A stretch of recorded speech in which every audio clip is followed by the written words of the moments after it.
Halo guys, ini what's up, kembali dengan saya Kutagawa Ryuji desu ya. Seorang mantan Yakuza dan guru BK kesayangan kalian. Oh my god ya. And today selamat datang di segmen baru, yaitu adalah kelas BK. Di kelas BK pada hari ini itu adalah, jika kalian tanya gitu, kenapa bang lu bikin kelas BK ya tiba-tiba gitu ya, karena simpel ya, job gue kagak diakuin masyarakat anjim. Gue capek-capek jadi guru BK, walaupun gue mantan Yakuza ya, berusaha gitu ya kan untuk membangun tatanan negeri yang lebih baik gitu, jadi dianggap fuck you. Jadi itu ya, jadi itulah kenapa saya bikin kelas BK tiba-tiba gitu ya. Seharusnya saya bilang-bilang sih, kemarin kan aku udah bilang juga bikin kelas BK gitu, tapi kan aku pengen itu nanti itu sebenarnya sambil stream gitu ya, sambil stream baca-baca keluh kesah kalian, baru kita jawab sama-sama gitu. Pengen kayak gitu. Disclaimer dulu untuk segmen kelas BK ini ya. Disclaimer dulu ya, untuk data sumber dan beberapa teori, data dan logika yang ada di channel ini itu jujur gue ciptain sendiri ya. Jadi gue ciptain teori gue sendiri, gue ciptain metode gue sendiri dan kurikulum gue sendiri. Baik kalian tanya kayak, kenapa lu gak ngikutin kurikulum yang ada aja gitu? Ya, apa bedanya sama BK biasa? Kan saya guru BK superior, makanya saya ciptakan sendiri ya teorinya gitu. Maka dari itu, kalian boleh mengiyakan atau tidak segmen ini gitu ya. Dan jika kalian ingin melawan ya teori gua, lawanlah dengan logika kalian. Jangan menggunakan data atau sumber dari orang lain. Kayak contoh kayak, gua dapet di Google nih bang, tapi katanya Google ini. Itu berarti bukan dari logika kalian, melainkan itu dari data sumber orang lain cuy ya. Usahakan pakai logika kalian biar seru cuy perangnya. Oh my god.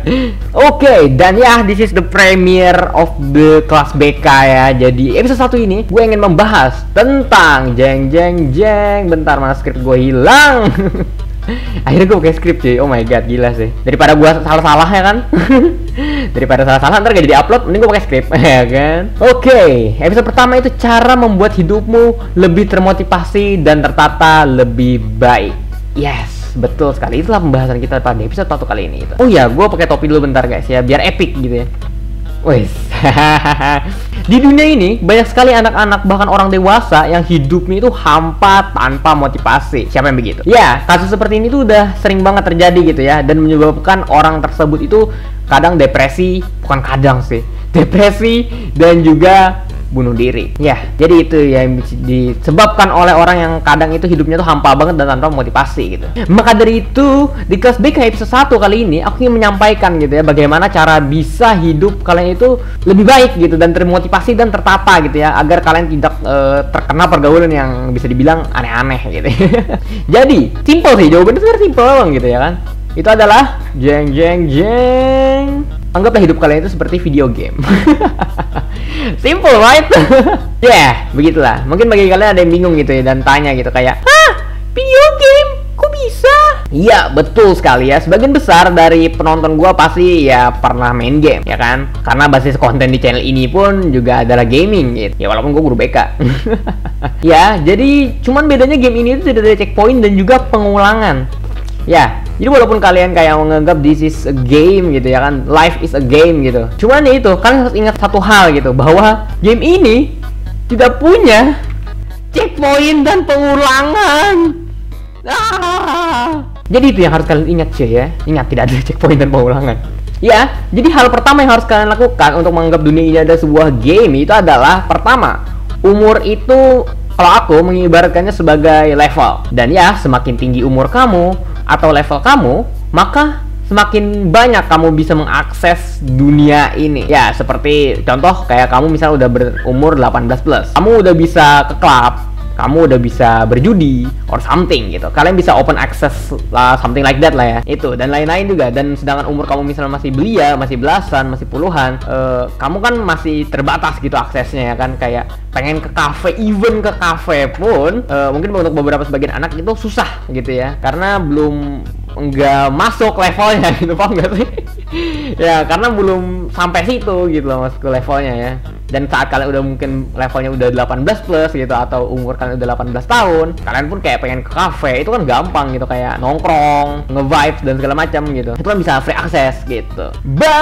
Tapi dari tapinya ya, walaupun dapat akses yang lebih banyak, konsekuensi dari tindakan kamu pun akan berakibat sangat fatal, cuy. Ya, juga sama seperti di game yang berstory dragging, seperti contoh kayak Detroit, Persona, dan Nekopara.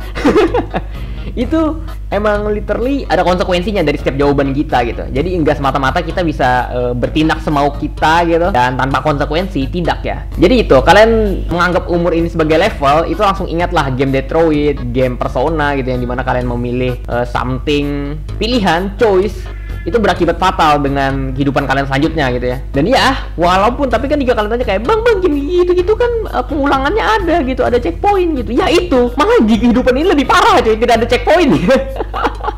Walaupun kehidupan ini sama dengan game story dragging, yang dimana pilihan kalian itu menentukan kehidupan kalian selanjutnya, game ini lebih mematikan gitu, tidak ada pengulangan di game ini. Jadi lebih horor gitu, lebih istilahnya gitu. Jadi itulah yang harus kalian ingat gitu ya. Walaupun kalian udah free access, gua tahu penonton gua umurnya pasti banyak yang belia gitu ya. Cuman banyak juga yang tua-tua gitu ya. Adik-adik yang tua masih banyak, tapi adik-adik yang muda gue yakin juga banyak gitu. Dan itulah, kalian jangan jangan kayak nunggu kayak ih aku 18 plus nanti mau ke klub, mau judi or something, pengen mabuk-mabukan dan lain-lain gitu ya. Jangan cuy, jangan. Konsekuensinya itulah yang bakalan berat dan tidak ada pengulangan cuy. Kamu akan menyesal doang ya, dan menyesal akhirnya kamu depresi, tidak punya tujuan hidup, dan akhirnya bunuh diri. Itu yang aku gak pengen dari kalian. Maka dari itu, kalian harus ingat game ini. Kalian harus ingat konsekuensi setiap ngambil tindakan. Walaupun umur kalian udah cukup, kalian harus ingat konsekuensi kalian gitu ya, agar kalian terhindar gitu, menjauhi hal-hal yang tidak baik dan aneh-aneh gitu ya, karena tidak ada pengulangan di game ini gitu ya. Itulah poin pertama ya. Ingatlah, kehidupan ini itu ada konsekuensinya, seperti di game Detroit, Persona, dan Nekopara. Dan poin kedua, yaitu adalah semua game mempunyai objektif. Jika di awal tadi kalian menganggap bahwa kehidupan ini sebagai game kematian tanpa pengulangan, maka di poin kedua ini kalian harus menganggap dunia ini seperti game RPG, yang dimana mempunyai objektif ya. Karena setiap harinya level kesulitan kehidupan kalian akan semakin bertambah susah. Seperti di poin pertama, kan di poin pertama umur itu gua anggap level, maka setiap hari umur kita akan bertambah, level kita akan semakin susah gitu ya. Maka dari itu, mulai dari sekarang anggaplah kalian mempunyai tujuan atau objektif seperti di video game yang bergenre RPG cuy. Game RPG itu kan banyak kan tujuannya, gak cuma RPG kok, game-game perang shooter, game-game yang bercerita berat, kadang-kadang juga ada objektif gitu yang harus kita lakukan cuy ya. Dan ya, anggaplah kalian itu kayak misalnya kalian bangun pagi gitu. Gak usah bangun pagi, setelah kalian nonton video ini kalian langsung punya objektif. Dan ya, anggap aja kalian punya objektif di kepala kalian gitu ya. Dan juga seperti di game juga, objektif itu harus diselesaikan secepat mungkin gitu ya. Jadi bagi kalian yang baru nonton video ini langsung gitu ya kan, habis nonton video ini kalian harus punya objektif cuy ya. Kalau pengen ngambil contoh, dulu itu aku menginginkan objektif ya, yaitu dapat uang banyak dan membeli konsol game yang aku pengen. Dulu itu aku pengen PSP ya dulu ya. PSP itu kan dulu itu kayak oh my god, kayak lu gamer, lu kayak gak punya PSP itu kayak lu bukan gamer anjing gitu. Jadi itu, dulu itu kayak aku pengen banget beli PSP gitu ya. Pada zamannya tuh keren banget parah men. Dan terus di objektif gue ini udah ada objektif pengen beli konsol game gitu. Terus untuk beli sebuah konsol itu kan diperlukan uang gitu. Cara dapat uang gimana gitu ya kan? Yaitu gue kerja gitu, kerja serabutan, gue kerja side job, gue kerja ya kecil-kecilan lah gitu. Setidaknya sampai gue ngumpulkan uang buat beli PSP. Dan ya berkat objektif itu gue berani gitu melangkah maju ya. Contoh kayak gue langsung ngambil side job lah, gue langsung kerja serabutan ya demi PSP gitu ya kan, demi menjadi gamer sejati di zaman itu gitu ya. Gue langsung ambil objektif dan lain-lain sehingga gue termotivasi dapat duit gitu ya. Dan berkat PSP itu juga, setelah gue beli PSP, apakah gue berhenti untuk kayak objektif gue udah selesai kan nih? Enggak gitu, masih lanjut. Contohnya kayak side job gue masih jalan, uang gue masih ngalir di saat itu gitu. Dan event gue masih kerja sampingan pun ya gue dapet uang lagi gitu. Dan buat objektif yang baru lagi gitu, entah apa kayak gitu. Jadi gitu ya, jadi hidup itu bakalan seru jika kalian kayak gitu ya. Hidup kalian tuh akan ada warnanya gitu jika kalian punya objektif gitu dan berani untuk melangkah ya. Jadi itulah kedua poin penting agar hidup kalian itu lebih tertata dan termotivasi. Sebenarnya aku ada poin ketiga sih, cuman tapi sepertinya enggak aku sampaikan karena aku takut ada yang salah paham.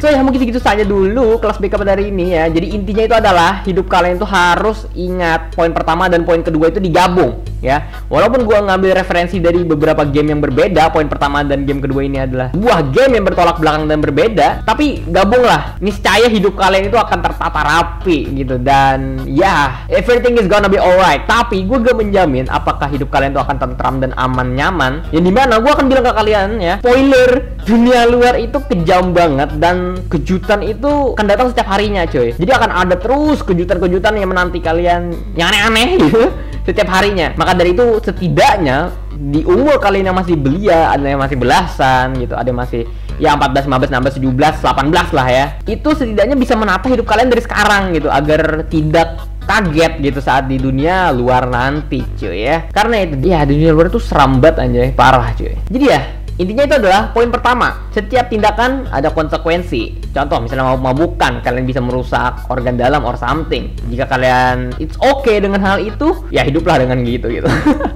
Hiduplah dengan begitu gitu. Cuman gue gak pernah menyarankan itu, tapi gue emang orangnya se-freely ini. Tapi ya itu, gue gak menyarankan. Terus poin kedua itu, hidup kalian harus punya objektif, harus ada tujuan cuy ya, agar kalian terhindar dari sifat depresot gitu ya, yang menyebabkan kalian akan bisa bunuh diri cuy ya. So ya mungkin gitu saja dulu ya kelas BK dari ini ya, dan stop it ya, berhenti dari sekarang ya menganggap gua guru BK yang butuh konseling ya, dude. Ya denger gua ya, lu harus denger gua cuy. Lo yang anggap gua bukan guru BK alias guru BK yang butuh dikonseling, lu mending mati aja dah, sumpah. Hidup lu gak guna ya. Gue hilangin sekali lagi ke lo ya, bahwa gue ini guru BK yang gak perlu dikonseling ya, dan gue ini emang tipe mengajar gue ini emang dengan kata-kata kasar gitu ya. If you don't like it my lecture, you can go out now, you know ya. Stop it, berhenti mengejek-ngejek job gue, you know what ya. Bukan gue baper or something, tapi kemarin-kemarin itu gue lebih diinjak-injak gitu ya kan. Tidak seperti mengingatkan gitu, kayak guru BK gak boleh kayak gitu. Tidak seperti itu ya. Gila cuy. Ada yang bilang kemarin itu di live orang sih ya, kalau lebih tepatnya di live temanku cuy ya. Ada yang bilang katanya lu lebih mirip guru BK yang harusnya di konseling, bukan lu yang konseling orang. Oh my god, emosi gua anjir. Jadi ya gitu ya. Sorry guys, tadi terbawa suasana ya. Jadi itu, karena gue udah buka ruang BK alias kelas BK, segmen kelas BK ini akan terus berlanjut selama gue masih punya ide cerita yang pengen gue sampaikan gitu, ide motivasi or cerita-cerita kalian juga gitu. Kelas BK ini akan terus berlanjut ya, karena gue juga guru BK, dan stop it yang menganggap gue kayak emang lu guru BK, emang lu guru BK, gue pukulin lu anjing. Terserah. Dan jika kalian tanya kayak guru BK kok kayak gini amat gitu, man, this is a virtual world, you know. Gitu aja sih. This is my lecture. Sekali lagi gue mau bilang selamat datang di ruang BK. See you in the next video and Johnny.